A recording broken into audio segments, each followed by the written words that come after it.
Vous savez désormais qu'il est possible de procéder à la récusation d'un magistrat du siège. Mais comment est-ce que l'on procède de manière concrète? Tel est l'objet de notre vidéo de ce jour. Alors, il convient d'emblée d'indiquer que le magistrat du siège qui sait qu'il existe en sa personne une cause de récusation telle que prévue par les dispositions de l'article 591 du Code de procédure pénale camerounais ou qu'il a de bonnes raisons de s'abstenir de connaître d'une affaire, est tenu d'en informer son supérieur hiérarchique.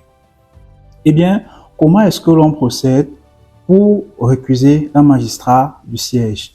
Il faut dire que la partie qui souhaite récuser un magistrat du siège devrait, à peine de nullité, adresser au président de la cour d'appel territorialement compétent une demande en récusation.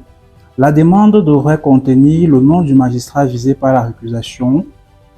Elle devra contenir l'exposé des moyens invoqués ainsi que l'ensemble des justifications utiles. Une fois le président de la cour d'appel saisi de la demande, il en informe le président du tribunal duquel ressort le magistrat visé par la récusation en la forme administrative. Il convient d'indiquer que la demande adressée ne dessaisit pas de manière automatique le magistrat visé par la procédure en récusation. Toutefois, le président de la cour d'appel, après avoir recueilli l'avis du procureur général, peut ordonner qu'il soit suici à statuer. Et donc, la partie qui initie la demande en récusation peut adresser au président de la cour d'appel un mémoire complémentaire s'il y a lieu, ainsi que le magistrat visé par la récusation. Une fois de plus, le président recueille l'avis du procureur général.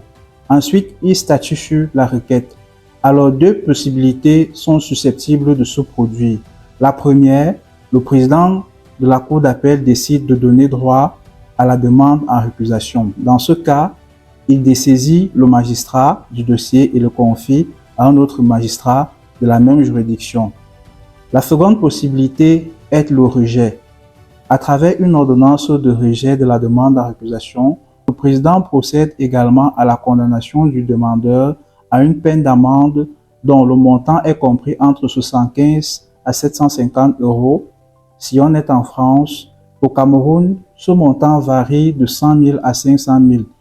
Et donc, il faut également dire que le président de la cour d'appel est lui aussi susceptible de faire l'objet d'une procédure en récusation. Dans ce cas, la demande est adressée au président de la chambre judiciaire de la Cour suprême. C'est ainsi que dispose l'article 627 du Code de procédure pénale nigérien.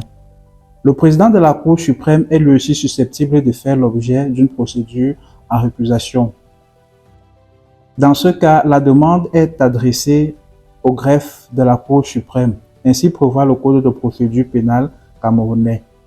Il convient également de noter que l'instruction d'une affaire qui vise la récusation du président de la Cour suprême se fait au cours d'une assemblée plénière hors la présence du concerné. Par ailleurs, au terme des dispositions de l'article 597 du Code de procédure pénale camerounais, nul ne peut récuser plus d'un tiers des membres de la Cour suprême.